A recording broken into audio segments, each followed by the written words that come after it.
মুরলির তারিখ 24 জানুয়ারি 2025। মুরলির শিরোনাম, তোমরা যদি কেবল বাবার ডাইরেকশন অনুসারে চলতে থাকো তবে বাবা তোমাদের জন্য রেসপন্সিবল থাকবেন। বাবার ডাইরেকশন হল, চলতে ফিরতে আমাকে স্মরণ করো। প্রশ্ন, খুব ভালো গুণ সম্পন্ন বাচ্চাদের মুখ্য লক্ষণ কেমন হবে? উত্তর, তারা কাঁটাকে ফুল বানানোর খুব ভালো সেবা করবে। কাউকে কাঁটা ফোটাবে না এবং কখনোই নিজেদের মধ্যে লড়াই ঝগড়া করবে না। কাউকেই দুঃখ দেবে না। দুঃখ দেওয়া হল কাঁটা ফোটানো। গীত বয়ে যায় এই সময়। ওম শান্তি। মিষ্টি মিষ্টি প্রশিক্ষার্থী আত্মারূপী বাচ্চারা পুরুষার্থের ক্রম অনুসারে এই গানটার অর্থ বুঝেছে। নম্বর ক্রম অনুসারে বলার কারণ হল, কেউ কেউ ফার্স্ট গ্রেডে বুঝতে পারে, কেউ কেউ সেকেন্ড গ্রেডে, কেউ কেউ আবার থার্ড গ্রেডে বোঝে। প্রত্যেকেই নিজের মতো করে বোঝে। প্রত্যেকেই নিজের মতো করে নিশ্চিত হয়েছে। বাবা তো সব সময় বোঝাতেই থাকেন। সর্বদা এটাই বুঝবে যে শিব বাবা এনার দ্বারা ডাইরেকশন দিচ্ছেন। অর্ধেক কল্প ধরে তোমরা আসুরিক মত অনুসারে চলেছ। এখন নিশ্চয় করো যে ঈশ্বরীয় ডাইরেকশন অনুসারে চললেই আমাদের তরি তীরে পৌঁছাতে পারবে। কিন্তু ঈশ্বরীয় ডাইরেকশন বলে না বুঝে যদি কোনো মানুষের ডাইরেকশন বলে মনে করো, তবে সংশয়ে পড়ে যাবে। বাবা বলছেন, আমার ডাইরেকশন অনুসারে চললে আমি তার রেসপন্সিবল থাকব। এনার দ্বারা যা কিছু হচ্ছে, এনার সকল কর্মের রেসপন্সিবল স্বয়ং আমি। আমি সবকিছু ঠিক করে দেব। তুমি কেবল আমার ডাইরেকশন অনুসারে চলো। যে ভালোভাবে স্মরণ করবে সেই ডাইরেকশন অনুসারে চলবে। প্রত্যেক পদক্ষেপে যদি ঈশ্বরীয় ডাইরেকশন অনুসারে চলতে থাকো তবে কখনোই লোকসান হবে না, নিশ্চয়ই বিজয়। অনেক বাচ্চাই এইসব কথা বুঝতে পারে না। একটু আধটু জ্ঞান এলেই দেহ অভিমান এসে যায়। যোগ খুবই কম। জ্ঞান তো হলই হিস্ট্রিজিওগ্রাফিকে জানা। সেটা তো খুবই সহজ। মানুষ আজকাল কত সায়েন্স ইত্যাদি নিয়ে পড়াশোনা করে, কিন্তু এই পড়া তো একেবারে সহজ। পরিশ্রম কেবল যোগের বিষয়ে। কেউ কেউ বলে, বাবা আমি সারাদিন যোগেই মেতে থাকি, তাহলে বাবা সেটা মানবেন না। বাবা প্রত্যেকের অ্যাক্টকে দেখেন। যে বাবাকে স্মরণ করবে সে তো মোস্ট লাভলি হবে। বাবাকে স্মরণ না করার জন্যই উল্টোপাল্টা কাজ হয়ে যায়। দিনরাতের পার্থক্য তোমরা এখন এই সিঁড়ির চিত্রের দ্বারা ভালোভাবে বোঝাতে পারো। এখন এই দুনিয়াটা কাঁটার জঙ্গল হয়ে গেছে। এটাকে আর বাগান বলা যাবে না। স্পষ্ট করে বোঝাতে হবে যে এই ভারতই একসময় ফুলের বাগান ছিল। বাগানে কি কখনো বন্য জন্তু জানোয়ার থাকে? ওখানে তো দেবী দেবতারা থাকে। বাবা তো অবশ্যই হাইয়েস্ট অথরিটি, কিন্তু এই প্রজাপিতা ব্রহ্মাও হলেন হাইয়েস্ট অথরিটি। এই ঠাকুর দাদা হলেন সবথেকে বড় অথরিটি। শিব বাবা এবং প্রজাপিতা ব্রহ্মা আত্মা রূপে সকলেই শিব বাবার সন্তান, কিন্তু সাকার রূপে আমরা ভাই বোনেরা প্রজাপিতা ব্রহ্মার সন্তান। ইনি হলেন সকলের গ্রেট গ্রেট গ্র্যান্ডফাদার। এইরকম হাইয়েস্ট অথরিটির জন্য তো একটা বাড়ি চাই। এইভাবে তোমরা লিখতে পারো এবং তারপর দেখো যে ওদের সুবুদ্ধি হয় কিনা। শিব বাবা এবং প্রজাপিতা ব্রহ্মা হলেন সকল আত্মার পিতা, মনুষ্য মাত্রেরই পিতা। বোঝানোর জন্য এটা খুবই ভালো পয়েন্ট। কিন্তু বাচ্চারা সবকিছু বোঝায় না। জ্ঞানের অহংকার চলে আসার কারণে অনেক কিছু ভুলে যায়। যেন বাপদাদাকেও পরাজিত করার চেষ্টা করে। এই দাদা বলেন, ঠিক আছে, আমার কথা না হয় শুনো না। সর্বদা এটাই বুঝবে যে শিব বাবা বোঝাচ্ছেন। তাঁর মত অনুসারে তো চলো। ডাইরেক্ট ঈশ্বর শ্রীমত দিচ্ছেন যে এটা করো, ওটা করো, রেসপন্সিবল স্বয়ং আমি। ঈশ্বরের মত অনুসারে চলো। ইনি তো আর ঈশ্বর নন, তোমাদেরকে ঈশ্বরের কাছ থেকেই শিক্ষা নিতে হবে। সর্বদা বুঝবে যে এই ডাইরেকশন স্বয়ং ঈশ্বর দিচ্ছেন। এই লক্ষ্মীনারায়ণও তো ভারতেরই মানুষ ছিল। এরাও তো সবাই মানুষ, কিন্তু তারা শিবালয়ে থাকতেন। তাই সবাই তাদেরকে প্রণাম করে।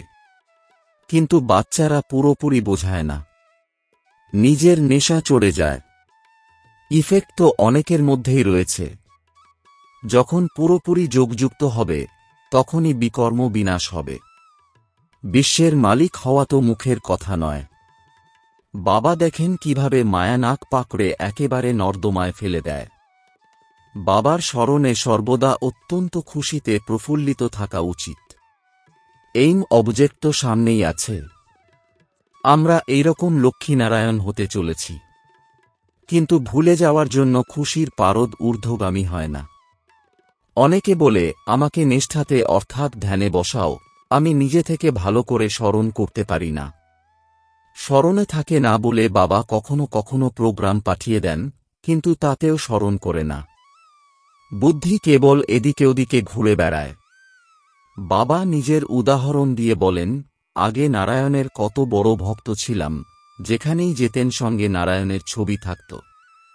কিন্তু তাও পূজা করার সময় বুদ্ধি এদিক ওদিকে ছুটে বেড়াত। এখানেও এইরকম হয়। বাবা বলেন, চলতে ফিরতে বাবাকে স্মরণ করো। কিন্তু কেউ কেউ বলে, দিদি নেষ্ঠা করাও। নেষ্ঠার তো কোনো অর্থই হয় না। বাবা সর্বদা বলেন স্মরণে থাকো। কোনো বাচ্চা আবার নেষ্ঠাতে বসে বসেই ধ্যানে চলে যায়। না জ্ঞান মনে থাকে, না স্মরণ থাকে। কখনো আবার ঢুলতে থাকে। অনেকের তো এটা অভ্যাস হয়ে গেছে। কিন্তু এটা তো ক্ষণিকের জন্য শান্তি প্রাপ্তি। বাকি গোটা দিন তো অশান্তিতেই থাকে। চলতে ফিরতে বাবাকে স্মরণ না করলে পাপের বোঝা নামবে কিভাবে? অর্ধেক কল্পের বোঝা বলে কথা। এর জন্যই যত পরিশ্রম করতে হয়। নিজেকে আত্মা রূপে অনুভব করে বাবাকে স্মরণ করো। হয়তো বাবাকে অনেকে পত্র লেখে যে এতটা সময় স্মরণ করেছি, কিন্তু আসলে অতটা সময় স্মরণে থাকে না। চার্টকে তো সঠিকভাবে বুঝতেই পারে না। বাবা হলেন অসীম জগতের পিতা। পতিতপাবনী তিনি, তাই কত খুশিতে থাকা উচিত। কিন্তু কেবল এটা মনে করলেই চলবে না যে আমি তো শিব বাবারই সন্তান। এইরকম অনেকে রয়েছে যারা মনে করে যে আমি তো বাবারই সন্তান, অথচ একটুও স্মরণ করে না। যদি কেউ সত্যিই স্মরণ করে, তবে তো তার প্রথম নম্বরে চলে আসা উচিত। কাউকে বোঝানোর জন্য ভালো বুদ্ধি থাকতে হবে। আমরা তো ভারতের মহিমা করে থাকি। নূতন দুনিয়ায় আদিসনাতন দেবী দেবতাদের রাজত্ব ছিল। এখন এই পুরাতন দুনিয়া আয়রন এজ। ওটা হল সুখধাম, এটা দুঃখধাম। ভারত যখন গোল্ডেন এজের ছিল তখন এই দেবতাদের রাজত্ব ছিল। অনেকে বলে, আমরা বুঝব কিভাবে যে এদের রাজত্ব ছিল? এই নলেজ হল অত্যন্ত ওয়ান্ডারফুল। যার ভাগ্যে যতটা রয়েছে, যে যতটা পুরুষার্থ করছে সেটা তো দেখাই যাচ্ছে। তোমরা অ্যাক্টিভিটি দেখেই বুঝতে পেরে যাও। কলিযুগে যারা রয়েছে তারাও মানুষ, তো সত্যযুগীরাও হল মানুষ। তাহলে তাদেরকে কেন প্রণাম করে? এরা হল স্বর্গের মালিক। কেউ মারা গেলে বলে অমুক ব্যক্তি স্বর্গবাসী হয়েছে। কিছুই বোঝে না। এখন তো সকলেই নরকবাসী। তাহলে নিশ্চয়ই এখানেই আবার জন্ম নিতে হবে। বাবা একজনের চালচলনের দ্বারা লক্ষ্য করেন। বাবাকে কত সাধারণভাবে কার সাথেই না কথা বলতে হয়, কতজনকে সামলাতে হয়। বাবা কত ক্লিয়ার করে বোঝান। যদি বুঝতে পারে তাহলে ভালো। কিন্তু বুঝতে পেরেও কেউ কেউ বড় বড় কাঁটা হয়ে যায়। অন্যকে দুঃখ দিতে থাকে। কুঅভ্যাস ত্যাগ করে না। এখন বাগানের মালিক বাবা ফুলের বাগান বানাচ্ছেন। কাঁটা থেকে ফুল বানাচ্ছেন। এটাই তাঁর কাজ। যে নিজেই কাঁটা, সে অন্যকে কিভাবে ফুল বানাবে? প্রদর্শনীতেও খুব বুঝে শুনে তবেই কাউকে পাঠাতে হয়। ভালো গুণ সম্পন্ন বাচ্চা তারাই যারা কাঁটাকে ফুল বানানোর সেবা করে। কাউকে কাঁটা ফোটায় না, অর্থাৎ কাউকে দুঃখ দেয় না। কখনো নিজেদের মধ্যে লড়াই ঝগড়া করে না। তোমরা বাচ্চারা অত্যন্ত অ্যাকুরেটভাবে বোঝাও। এতে কারোর ইনসাল্ট অর্থাৎ অপমান হওয়ার কথা নয়। সামনে শিব জয়ন্তীও আসছে। তোমরা অনেক প্রদর্শনী করতে থাকো।